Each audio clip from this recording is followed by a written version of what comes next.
সত্যি মদনবাবুর প্রাণ সত্যি সংশয় ছিল। উনি সত্যিই বলছিলেন, কোনো ভ্রম ছিল না। এর মানে স্যার মদন বাবুর খুন এই পুতুলটা করেছে? কি যে বাজে কথা বলো না। পুতুল আবার খুন করতে পারে নাকি? তাহলে স্যার খুনটা করলো কে? সেই ফেডরিক যে কাঠের পুতুলের খেলাটা ভালো করে জানে। যখন আমরা এখানে এসেছিলাম তখন এই পুতুলটার হাতে এই ছুরি ছিল। সমস্ত প্রমাণ তো এর দিকেই আঙুল তুলছে। তাহলে খুন এই করেছে। দাদা দাদা প্লিজ প্লিজ দাদা স্যার, এই পুতুলটা খুন করেনি। এক মিনিট, আপনারা কে? স্যার, আমি কবিতা, ওনার স্ত্রী, আর ইনি মদন দা, ওনার বড় ভাই। উনি হলো রবি। তাহলে আপনারা এতক্ষণ কোথায় ছিলেন, কি করছিলেন? স্যার, আজ আমাদের ম্যারেজ অ্যানিভার্সারি, সেজন্য আমরা বাইরে ডিনার করতে গেছিলাম। আমরা মদন দাকেও বলেছিলাম সাথে যেতে, কিন্তু উনি বারণ করে দিলেন। আর এইসব। আপনি বলছেন যে মদনবাবুর খুন এই পুতুল করেনি? হ্যাঁ স্যার, এই পুতুলটা খুন করেনি। আপনি কি জানেন খুনিকে? আমার পুরো বিশ্বাস ওনার খুন সাদুল করেছে। উনি উনি ওনার উপর বদলা নিতে চেয়েছিলেন। আচ্ছা, যার কথা বলছেন সে কে? কিসের প্রতিশোধ নিতে চাইছে? সাদুল একজন ভেন্টাকলিস্টার ভয়েস ওভার আর্টিস্ট ছিল। মদনদা আর রবির বড়দা অঙ্কুশদার ছোটবেলার বন্ধু। অঙ্কুশদা ছোটবেলা থেকেই সাদুলকে খুব ভালোবাসতো। যখন উনি দেখলেন সাদুল জীবনে কত ঠোকর খাচ্ছেন, তো 5 বছর আগে উনি নিজের বাড়িটা সাদুলকে দিয়ে দিলেন, যাতে উনি ওনার থিয়েটার গ্রুপ চালাতে পারেন। যদি ওরা কোনোদিন অঙ্কুশদাকে ভাড়ার টাকা দিতে পারেনি, কিন্তু অঙ্কুশদার এই নিয়ে কোনোদিনই কোনো দুশ্চিন্তা হয়নি, কারণ উনি জানতেন যে এই কলাতে অত পয়সা পাওয়া যায় না। সাদুল আর ওনার স্টুডেন্টরা অঙ্কুশদার বাড়ি থেকেই নিজেদের ভেন্ট্রালোকুইজমের প্র্যাকটিস করত। পুতুল দিয়ে কথা বলানো এই শিল্পের ঘন্টার পর ঘন্টা বসে রিহার্সাল করতো। তাহলে একটা কথা তোমরা ভালো করে বুঝে নাও, ভেন্ট্রিলোকিজম এই শিল্পটা সহজ নয়, কিন্তু এটা আবার এতটাও মুশকিল নয়। এই শিল্পটা করার যে পদ্ধতি, এটার নামেই লুকিয়ে আছে। ভেন্ট্রিলোকিজম একটা ল্যাটিন শব্দ, যাতে ভেন্টারের মানে হচ্ছে পেট আর লোকি মানে হচ্ছে বলো। তাহলে ভেন্ট্রিলোকিজমের অর্থ পেট দিয়ে বলো। যেমন, হ্যালো বরুণ, কেমন আছো? তারপর একদিন অঙ্কুশদা মারা গেলেন, আর সব কিছু বদলে গেল। কারা? আরে আরে আরে আপনারা কি করছেন? আরে কি হলো? আপনারা কে? আরে কি করছেন? আরে কি করছেন? এরকম করছেন কেন আপনারা? আপনারা কারা? কি হয়েছে? কি অসুবিধা? আরে আপনারা চাইছেনটা কি? আরে রবি, বলবান, কি হচ্ছে এখানে? কি হচ্ছে? এই যে এতদিন ধরে তোমরা বিনা পয়সার ফুটনি মারছিলে না, আজ থেকে বন্ধ হয়ে গেল। আমি এখানে কোনো ধর্মশালা খুলে রাখিনি। কিন্তু বলবন্ত, অঙ্কুশ তো বলেছিল যে... কে অঙ্কুশ? যে মরে গেছে, যে আর বেঁচে নেই, পৃথিবীতে আর নেই। এতদিন পর্যন্ত ওর পদ্ধতিতে চলেছো, আজ থেকে আমার পদ্ধতিতে চলতে হবে। বুঝতে পেরেছো?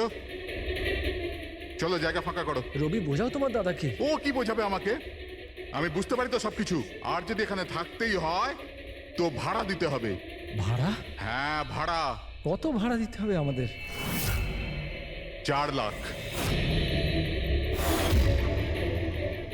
4 লাখ?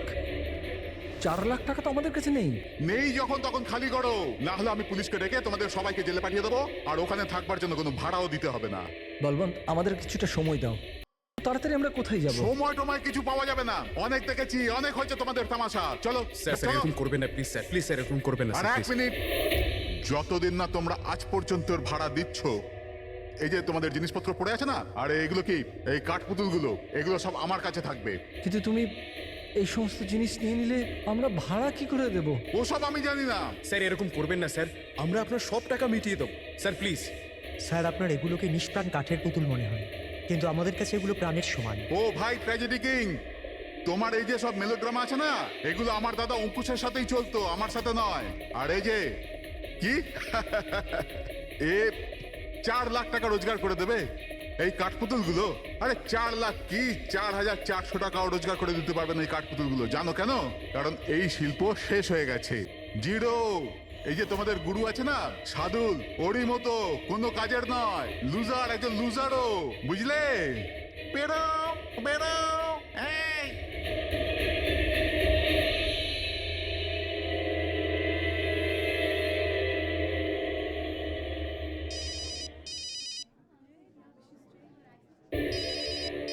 এও না, কে দাদা?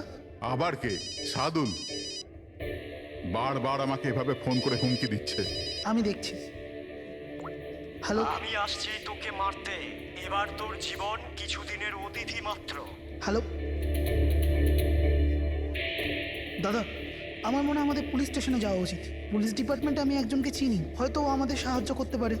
হ্যাঁ দাদা, আমি এটুকু বিশ্বাস করতে পারিনি যে এই সাদুল এত বড় পাগল হবে। আমাদের পুলিশের কাছে যাওয়া উচিত। কোনো লাভ নেই, এই সাদুল নিজের মোবাইল থেকে ফোন করছে না, কোনো ল্যান্ডলাইন নাম্বার থেকে করছে। Landline number? আমি খোঁজ নিচ্ছি নাম্বারটা কোথাকার। কি? এটা কি বলছো তুমি? হ্যাঁ ঠিক বলছি, এই নাম্বার এই হসপিটালের মর্গ রুমের। সাদুল আমাকে হসপিটালের মর্গের রুম থেকে কেন ফোন করবে? এই নাম্বার থেকে এনাদের কাছে ফোনে হুমকি দিচ্ছে, কাল রাত আর আজ সকালেও দিয়েছে, টানা 3 দিন ধরে আসছে। কে করছে এই কল? স্যার, এই ফোন দিয়ে কারোরই ফোন করবার কোনো অনুমতি নেই। আমি সারাদিন এখানেই থাকি, এই ফোন থেকে কেউ কোনো ফোন করেনি। তাহলে তুমি নিশ্চয়ই কল করেছো? স্যার, আমি কেন ফোন করব? আমি তো আপনাদের চিনিও না। হ্যাঁ হতে পারে তুমি সাদুলের কথা করেছো। কি নাম বললেন আপনি? সাদুল। সাদুল? এই যে এ হলো সাদুল, চেনো তুমি একে? এ আপনাদের কি করে কল করবে? কেন করতে পারবে না কল?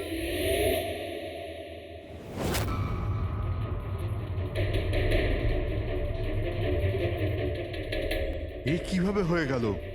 সাদুল 3 দিন আগে ইনি মারা গেছেন, তাহলে ইনি ফোন কি করে করবেন? কিন্তু এর মৃত্যু হলো কিভাবে? ইনি ড্রিঙ্ক করেছিলেন, একটা গাড়ি এনাকে উড়িয়ে দিয়ে চলে গেছে, ওখানে ওনার মৃত্যু হয়। যদি ও এখানে মরে পড়ে আছে তো আমাকে হুমকি দিয়ে ফোন কে করছে?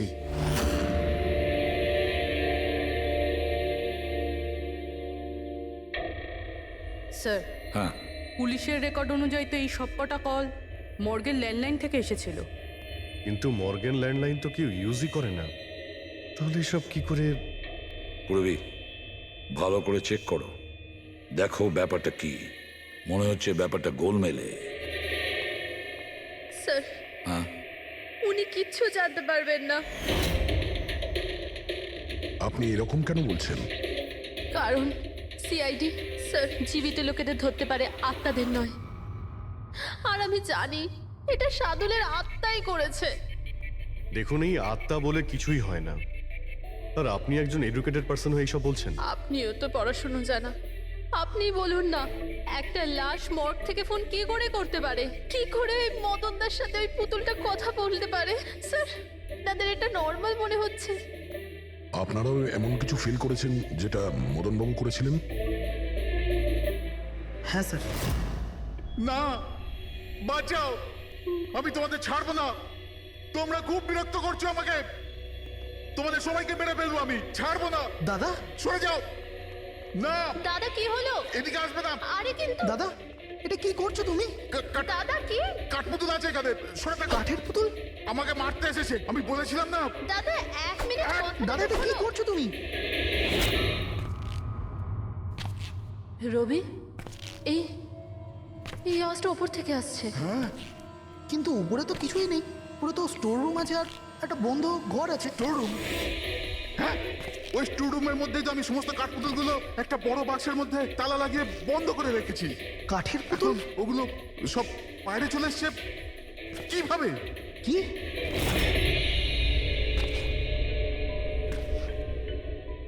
দাদা তুমি তুমি ভয় পেও না, এসো উপরে এসো। রবি, কিন্তু চলো আস্তে আস্তে। সামলে।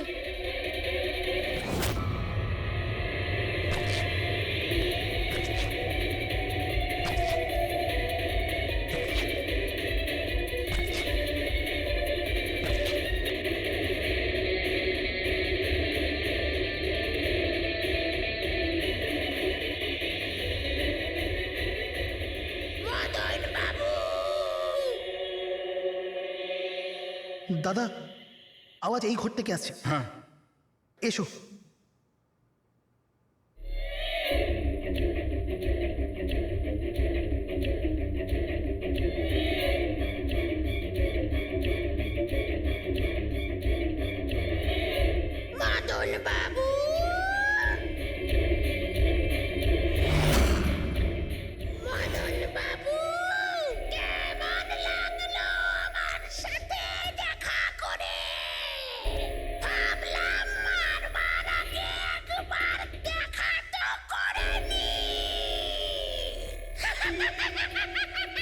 আমি ভেবেছিলাম না কথা বলে।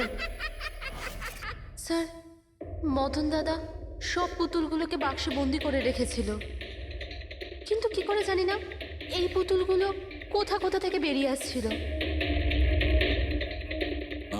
আমরা ওই বাক্সটাও দেখতে চাই, ওই রুমটাও যেখানে ওই তোমরা কাঠের পুতুলটা দেখেছিলে, সেটা কোথায়? স্যার দুটো ঘরই উপরে স্যার। চলো দেখাও। আসুন স্যার।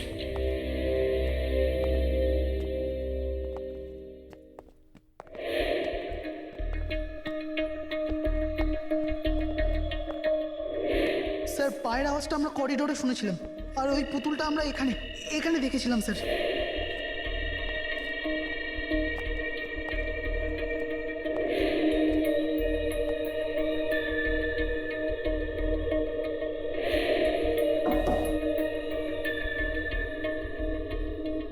আচ্ছা এটা বলুন যে এই রুমটা এত ফাঁকা কেন? স্যার আমি ভেবেছিলাম কি এখানে ট্রেডমিল আর বাইসাইকেল রাখবো, একটু এক্সারসাইজ করব, কিন্তু সময় পাইনি।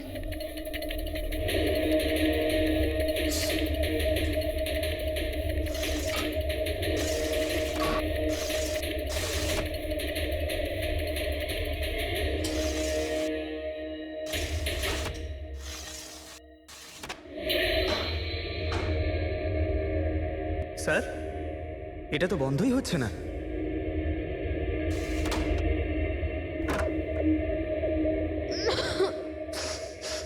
আসুন স্যার। স্যার, এই ওই পেটিগুলো যেখানে পুতুলগুলো বন্ধ করা আছে। একটু লাইটটা অন করবেন? হ্যাঁ।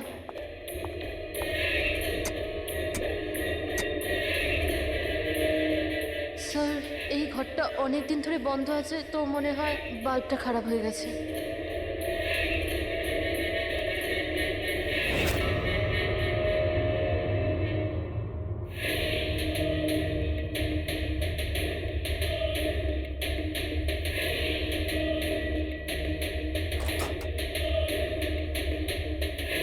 স্যার প্রত্যেকটা বক্সে তালা লাগানো আছে।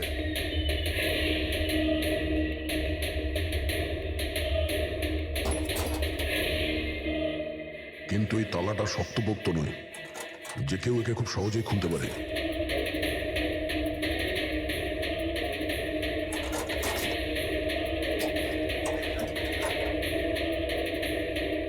এতগুলো পুতুল,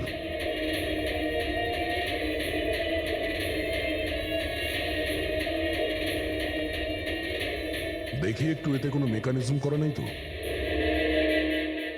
স্যার, আমি আপনাকে বলছি তো, এরা কথা বলে না। স্যার, নিশ্চয়ই সাদুলের আত্মা এসে এদের কথা বলায়। ভেতরে কোনো মেকানিজম কিন্তু কোনো স্পিকার তো নেই যার থেকে আওয়াজ আসবে। স্যার উনি কিন্তু ঠিক কথাই বলছেন, না তো কোনো মেকানিজম আছে না কোনো স্পিকার, কিন্তু তাহলে এই পুতুলগুলো কথা বলে কি করে?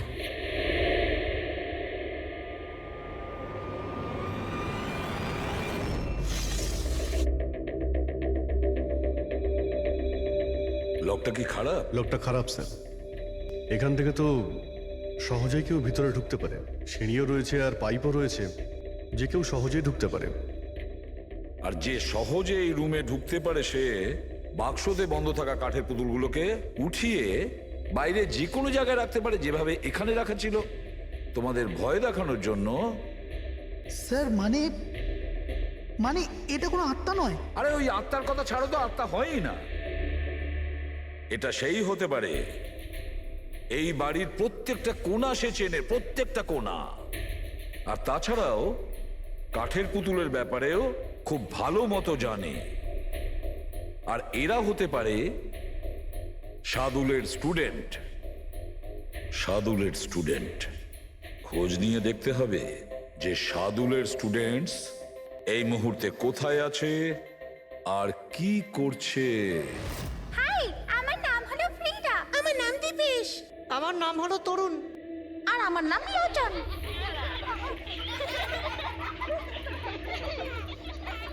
আজ আমি তোমাদের একটা দারুণ গল্প শোনাতে চলেছি। না, সবসময় কেন তুমি শোনাবে গল্প? আরে তুই তো আপত্তি কিসের? হ্যাঁ, ফ্রিডা, তোমার সবসময় ভালো রোল প্রয়োজন পড়ে। হ্যাঁ দীপেশ, তুমি একদম ঠিক বলেছো। পরিশ্রম আমরা করি আর ফেমাস তুমি হয়ে যাও। তোমার পুতুলও তো সেই কথাই বলছে। স্যার, বুঝতে পারছি না স্যার, এটা এই পুতুলগুলো কথা বলছে কি করে? আরে পঙ্কজ, এটা একটা আর্ট, ভয়েস চেঞ্জ করার আর্ট। এটাকে বলে ভেন্ট্রিকুলিজম। একদম। কথা তো এরাই বলছে, কিন্তু মনে হয় যেন এই আওয়াজ পুতুলের মুখ থেকে বেরোচ্ছে। কিন্তু স্যার, এরা কোথায় কথা বলছে? আপনি দেখুন না, এদের তো ঠোঁটটা পর্যন্ত বন্ধ। দেখো, আমি বলছি আমি বেস্ট। এটাই তো শিল্প পঙ্কজ, মুখ না খুলে এত পরিষ্কার কথা বলা। আওয়াজ এখানে এই পেট থেকে বেরোয়। ওই আর্টটাও এদের মতো শিল্পীরই তৈরি করা। ওই পুতুলগুলো এই আর্টের দ্বারাই মদনবাবুর সঙ্গে কথা বলে, আর ওই নিউজ রিডারও। কিন্তু স্যার, এরা তো পুতুলগুলোকে হাত দিয়ে নাড়াচ্ছে স্যার। হ্যাঁ, এরকমই তো হয় পাপেট শুয়ে। কিন্তু মদন বাবু ওই পুতুলটা দেখেছিল স্যার, ওটাতে কেউ হাত দিয়ে নাড়াচ্ছিল না, আর না কথা বলছিল এভাবে। হ্যাঁ ঠিক আছে, হতে পারে কোনো মেকানিজম ফিট করেছিল ওই পুতুলে, যেটা কোনো রিমোট কন্ট্রোল দিয়ে অপারেট করা হতো। স্যার, কিন্তু রবি বলছিল যে ওর ভেতর কিচ্ছু নেই, কিচ্ছু নেই। সাউন্ড মেকানিজম ছিল না, কিন্তু ওর মাথার ভেতরে কোনো মেকানিজম ছিল, যার কারণে ওর মাথা আর মুখটা নড়তো, যেটা হতে পারে রবি দেখেনি। এইরকম পুতুল তৈরি করা শার্দুল বা ওর কোনো স্টুডেন্টেরই কাজ হতে পারে। যে মদনবাবুর বাড়ির কোনা কোনা চেনে, এরা জানতে পারে ওই জানলার ব্যাপারে, যা লকটা ভাঙা ছিল। বাড়িতে ঢুকে প্রত্যেক জায়গায় পুতুল বসানো আর ওদের দিয়ে কথা বলা তো এদের বাঁ হাতের কাজ। কিন্তু স্যার, মর্গ থেকে এরা কল কি করে করলো? স্যার, হ্যাঁ, স্যার, স্যার, জানতে পেরে গেছি যে মর্গ রুমের ফোনগুলো কিভাবে আসছে। কিভাবে? স্যার, এর জন্য স্কুফিং সফটওয়্যার ব্যবহার করা হয়েছে। স্কুফিং সফটওয়্যার? সেটা আবার কি? স্যার, এক্ষুনি বলছি।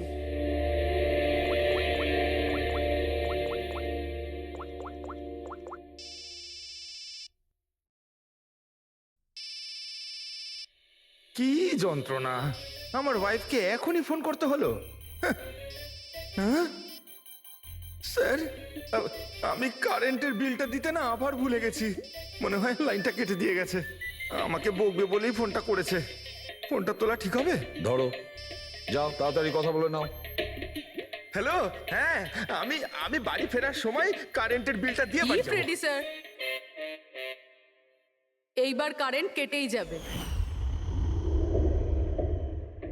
আরে পুরবি, তুমি ফোন করেছিলে? কিন্তু এটা তো আমার ওয়াইফের ফোন নাম্বার। পুরবি, এটা করলে কি করে? স্যার, এটাই তো এই সফটওয়্যারের বিশেষত্ব। ফোন যেখান থেকেই করো, নাম্বার সেটাই দেখাবে যেটা আপনি চাইবেন। কিন্তু পুরবি, তুমি এই সফটওয়্যারটা পেলে কোথা থেকে? স্যার, সাইবার ইউনিট থেকে নিয়েছি। আর স্যার, এর সাহায্যে শুধু নাম্বারই নয়, বরং কোনো মানুষ তার লোকেশন পর্যন্ত ভুল বলতে পারে। ওরে বাবা রে! স্যার, ভীষণ বিপজ্জনক সফটওয়্যার কিন্তু। খুনি মর্গের নাম্বার এই জন্যই ব্যবহার করেছে যাতে আমরা ভাবি এই পুরো ব্যাপারটা শাদুলের আত্মা করেছে। আচ্ছা বাচ্চারা, তোমাদের সঙ্গে দেখা করে খুব ভালো লাগলো। পরের বার আবার দেখা হবে। বাই। সাবধানে যাও তোমরা। Bye bye bye bye bye. হ্যাঁ বলুন, কিভাবে আমি আপনাদের সাহায্য করতে পারি? হ্যাঁ, তোমরা সাহায্য না করলে আর কে করবে? আসলে আমরা এটাই জানতে চাই যে মদনবাবুকে ভয় দেখানোর প্ল্যান তোমাদের মধ্যে কে করেছিল? আমরা ঠিক বুঝলাম না। আচ্ছা, তোমরা কিছু বুঝতে পারলে না? হ্যাঁ, না স্যার, আমি বুঝতে পারলাম না। আমি নির্দোষ। খুব হাসি পেল? হ্যাঁ, একটা লোক মারা গেছে আর তোমাদের সবার হাসি পাচ্ছে। মৃত্যু? কার মৃত্যু? মদন বাবুর খুন হয়েছে ওনার। সিআইডি থেকে আসছি আমরা। সিআইডি? হ্যাঁ, সিআইডি। আর আমাদের সন্দেহের তালিকায় তোমরা সবাই আছো। কাল তোমরা কোথায় ছিলে? কাল আমি আমার বন্ধু শালিনীর বাড়িতে ছিলাম। ওর বাড়ির লোকদের জিজ্ঞেস করতে পারেন। আর তুমি তুমি কোথায় ছিলে? স্যার আমরা লোচন আর আমি একটা শোয়ের জন্য গিয়েছিলাম পুনেতে, আজ সকালেই ফিরেছি। পুনা? কিসে গিয়েছিলে পুনায়? ক্যাব বুক করে আমার কাছে ইনফরমেশন আছে, আপনি চাইলে দেখতে পারেন। এই দেখুন। কি ব্যাপার, এত ঘামছো কেন তুমি? হ্যাঁ, কাল রাতে তুমি কোথায় ছিলে? স্যার ওই আমি বলছি, তুমি কাল রাতে মদন বাবুর বাড়িতে ছিলে কিনা? হ্যাঁ হ্যাঁ ছিলাম ওখানে, কিন্তু আমি কাউকে মারিনি। তাহলে ওখানে কি করতে গিয়েছিলে? হ্যাঁ স্যার আমি তো শুধু মদনকে শিক্ষা দিতে চেয়েছিলাম, যেটাও সাদুল স্যারের সাথে করেছে, খুব খারাপ করেছে। আর হ্যাঁ, আমাদের মাঝে আজ যে সাদুল স্যার নেই তার একটাই কারণ, সে হচ্ছে মদন।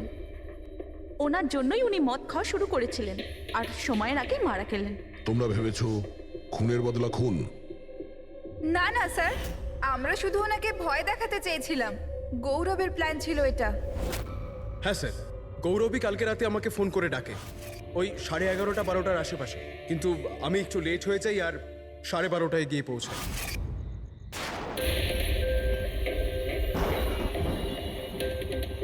আজ তো এমনিতেই অনেক লেট হয়ে গেছি, মেরেই ফেলবে গৌরব আমাকে। চলে গেছে হয়তো ভিতরে, এবার ওকে ইশারা কি করে করবো?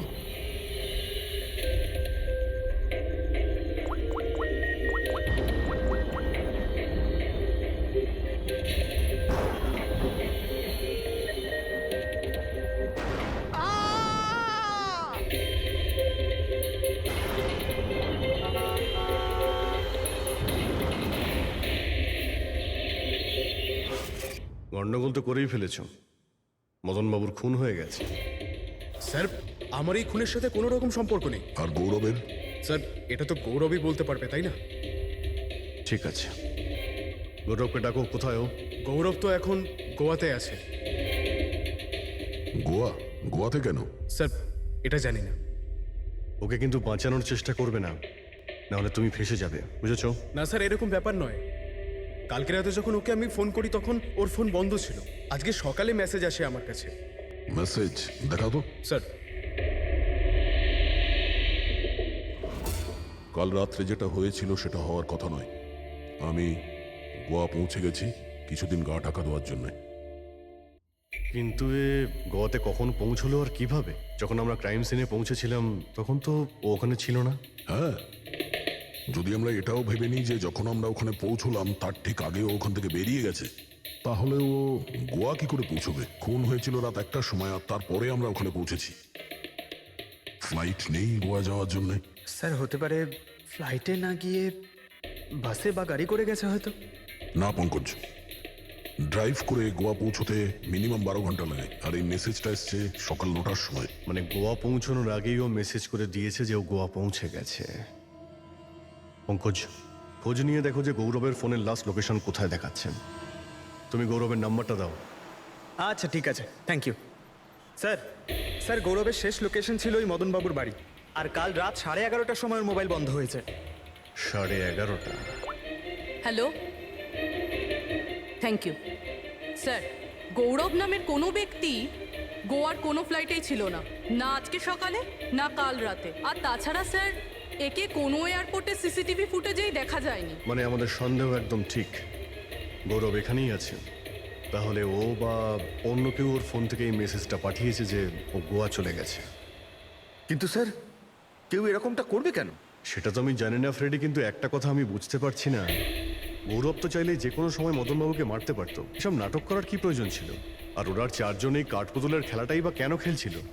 আর ও যদি মদনবাবুকে মেরেই থাকে তাহলে ওর 4 জন বন্ধুকে কেনই বা বললো না? সন্দেহটা আমার এইখানে। এর একটাই কারণ বস, হতে পারে গৌরবকে তাড়াহুড়োতে মদনবাবুকে মারতে হচ্ছে যখন ও ধরা পড়ে যায়, আর না হলে খুনি গৌরব না, অন্য কেউ। স্যার খুনি যদি অন্য কেউ হবে তাহলে এই গৌরব কোথায়? হতে পারে খুনি গৌরবকে মেরে গায়েব করে দিয়েছে, আর আমাদের সামনে এমন প্রমাণ ফেলে দিয়েছে যে আমাদের মনে হয় যে ও পালিয়ে বেড়াচ্ছে, গোয়াতে আছে ও। এই লোকটা ভাঙা রয়েছে। এই জানলা দিয়ে গৌরব আর ওর বন্ধুরা ভিতরে আসতো আর মদনবাবুকে ভয় দেখাতো।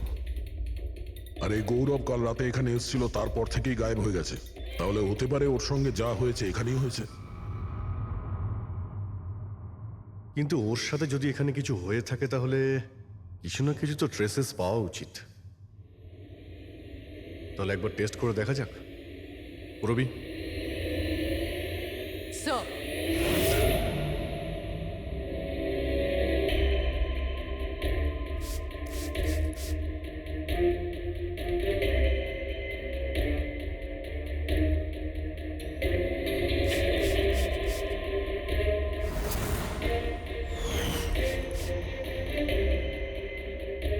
স্যার আপনার সন্দেহ ঠিক ছিল, এখানে তো রক্ত রয়েছে।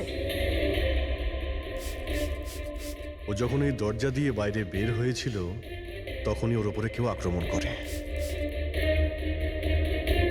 স্যার এদিকে তো কোনো চিহ্নই নেই। ওদিকটা দেখো।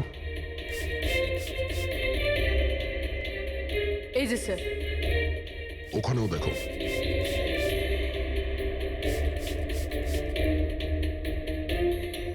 ও, তার মানে হামলা করার পর গৌরবকে টেনে হিচড়ে স্টোর রুমের কাছে নিয়ে আসা হচ্ছে।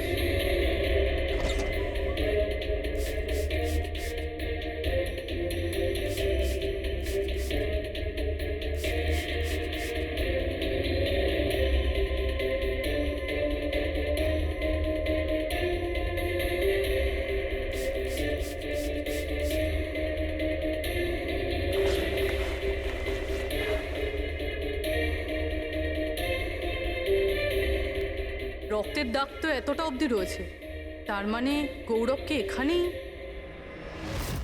আর আমরা এখানে এলাম কিন্তু আমরা জানতেই পারলাম না। আর তারপরও গায়েব হয়ে যায়। মনে হচ্ছে এখন বডিটাকে কোথাও পুঁতে দিচ্ছে এই বাড়ির লোকেরা।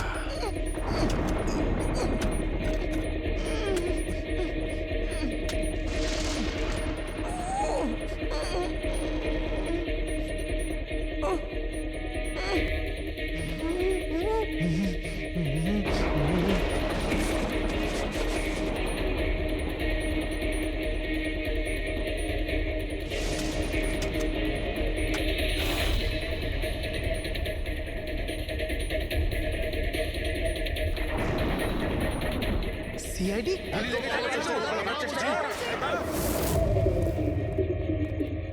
সরে যাও। পিছিয়ে যাও। স্যার হ্যাঁ, জীবিত আছে। তাড়াতাড়ি হসপিটালে নিয়ে যাও। তোমরা কবর দিতে চাইছিলে ওকে? হ্যাঁ, কিন্তু আপনি কি করে জানলেন আমরা এখানে? আজকাল মোবাইলের মাধ্যমে আমরা অপরাধীকে ধরে ফেলি।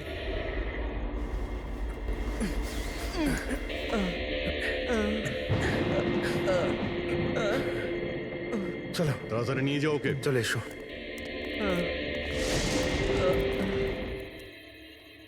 ওই স্বার্থপর আর লোভী মানুষটার মরে যাওয়াই ঠিক ছিল। অঙ্কুশদা মারা যাওয়ার পর মদনদা নিজেই সব প্রপার্টি দখল করতে চেয়েছিল, আমরা কি পেতাম? লবণঙ্গা। আমরা এই প্ল্যানটা তখন বানালাম যখন বাড়িতে ওই কাঠপুতুলের ঘটনাগুলো ঘটছিল।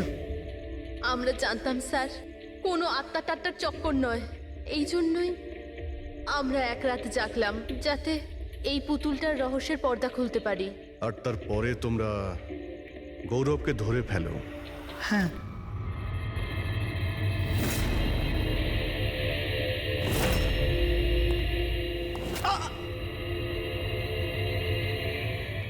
গৌরবের থেকে সব সত্যিটা জানার পর আমরা ভাবলাম যে ওর ওই কাঠপুতুলের খেলার সুযোগ নিয়ে আমরা আমরা মদন দাদাকে মারতে পারি। আর সেই কারণে গৌরবের ওপর হামলা করে ওকে বাক্সে ঢুকিয়ে দিয়েছো, আর তারপর মদনবাবুকে খুন করে আমাদের বোকা বানাতে চেষ্টা করেছো। আর এটা দেখাতে চেয়েছিলে যে খুন পুতুল করেছে। হ্যাঁ, আমরা জানতাম যে সিআইডি কখনোই আত্মাদের গল্প আর পুতুলদের খেলার উপর বিশ্বাস করবে না, আর আপনারা সোজা সন্দেহ করবেন সাধুনের স্টুডেন্টদের, বিশেষ করে গৌরবের ওপর। আর আমাদের মিসলিড করার জন্য গোয়ার ওই মেসেজ পাঠিয়ে দিলে। হ্যাঁ, আমরা ভেবেছিলাম যে আপনারা সারা জীবন ধরে গৌরবকে এখানে ওখানে খুঁজতে থাকবেন, আর আমরা ওকে মেরে এখানে পুঁতে দেবো। টাকার জন্য তোমরা নিজের দাদাকে মেরে ফেলেছো। কি করবে এই টাকা নিয়ে? আর না এখন এই টাকা তোমাদের জেলে যাওয়ার থেকে বাঁচাতে পারবে, আর না ফাঁসির দড়ি থেকে।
সিআইডিকে ফোন করি।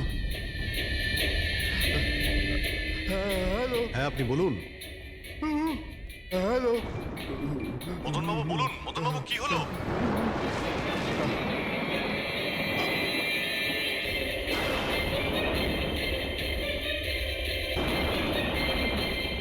না না,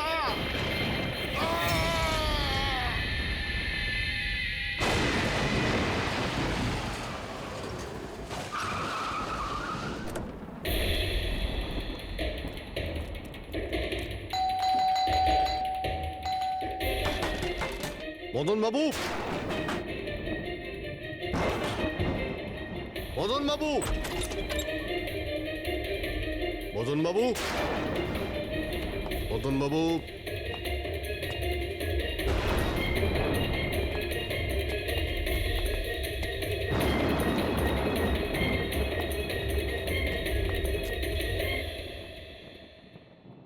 দয়া,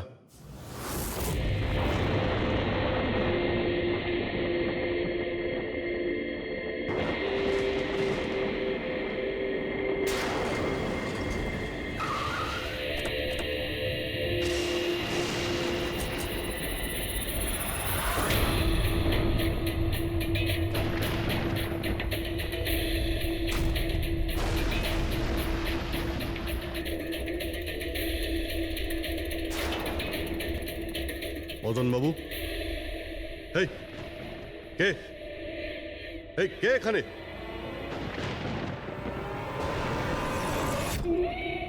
এটা কি?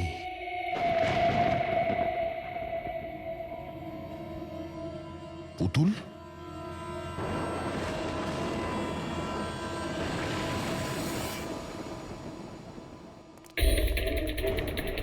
অভিজিৎ, স্যার, আমরা দেরি করে ফেলেছি।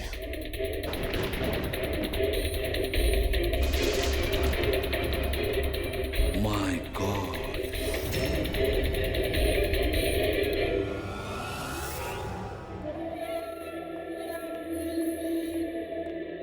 এই নিন। আস্তে আস্তে আস্তে।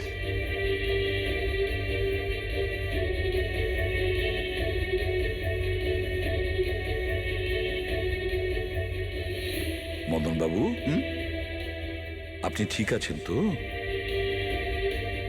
কেন, কি হয়েছে আপনার? কেউ আছে যে আমাকে প্রাণে মারতে চায়? কে? ও আমার আশেপাশেই আছে, আমাকে কখনো একলা ছাড়ে না। হয়তো এখনো আমাকে দেখছে, শুনছে। দেখুন মদনবাবু, একদম চিন্তা করবেন না, আপনার কিচ্ছু হবে না, আমরা আছি না? মদনবাবু, আপনি কার কথা বলছেন? কে কে আপনাকে বিরক্ত করছে? পুতুল, কাঠের পুতুল। কাঠের পুতুল? হ্যাঁ, না মানে ওটা ওরকম নয়, যারা কথা বলতে পারে না, অন্যের ইশারায় নাচে। এই কাঠপুতুলগুলো কথা বলে, কথা বলতে পারে, নিজেরা চলে চলে ফিরে বেড়ায়।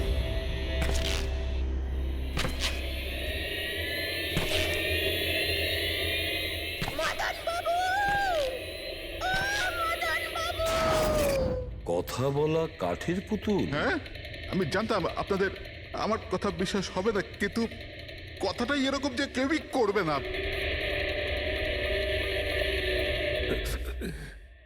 স্যার, আপনি এরকম কোনো পুতুলের ব্যাপারে শুনেছেন কখনো? না। জানেন কিছুদিন আগে আমার সাথে কি হয়েছিল? ওই দিন আমার জন্মদিন ছিল, ঘরের বেল বাজলো, তো আমি ভাবলাম যে আমার বন্ধুরা আমার সঙ্গে দেখা করতে এসেছে।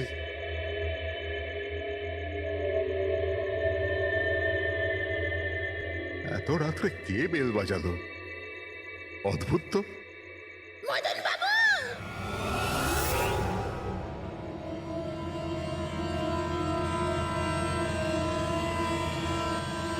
কে? দেখতে পাচ্ছেন না? আমি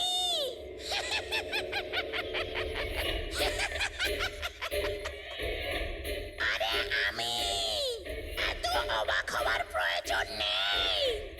জানেন কি এখানে আমি কেন এসেছি? কেন? তোমার প্রাণ নিতে। কি?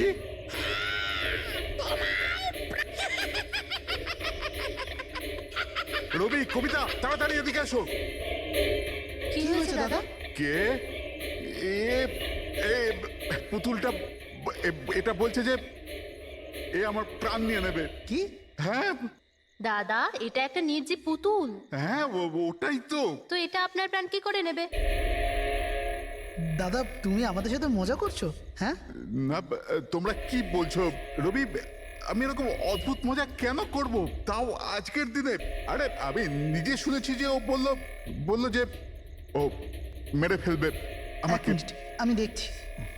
কি? আস্তে আস্তে রবি। শান্ত হন।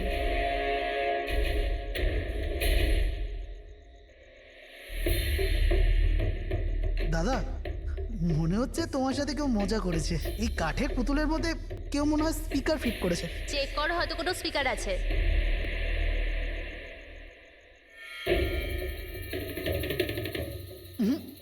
না, এখানে তো কিছু নেই। এখন কোথায় ওই পুতুলটা? কি করে থাকবে? আমি ওই সময় ওকে একদম ভেঙে চুরে জ্বালিয়ে দিচ্ছি, শেষ করে দিয়েছি। হুমকি দিচ্ছিল আমাকে, ওকে আমি কিভাবে এমনি ছেড়ে দিতাম? আপনি কি সত্যিই দেখেছিলেন? হ্যাঁ, আমি। মদনবাবু, এটা হতে পারে যে আপনি কোনো স্বপ্ন টপ্ন দেখেছিলেন। না, আমি দেখেছিলাম ও একলা। আমি আর একবার নয়, এরকম আমার সাথে বেশ কিছুদিন পর। আমার মনে হয় মদন বাবুকে মারার সব থেকে ভালো উপায় এই যে ওনার বুকে ছুরি ঢুকিয়ে দিয়ে। এতে তো পুরো মেঝে রক্তে খারাপ হয়ে যাবে। সবচেয়ে বেস্ট উপায় হলো মদন বাবুকে বিষ দেওয়া হোক। একটা কাজ করা যাক, কেননা ওনার গলায় টিপে দেওয়া যাক। তো আপনি বলে দিন মদন বাবু, আপনি কিভাবে আপনার মৃত্যু হওয়া পছন্দ করেন? এই, মদন বাবু কোথায় যাচ্ছেন?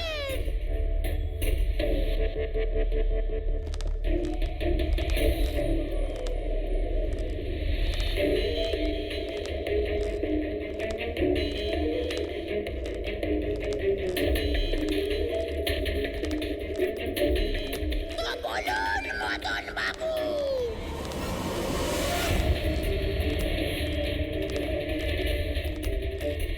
কিভাবে আপনি মরতে চান? বলুন মদন বাবু।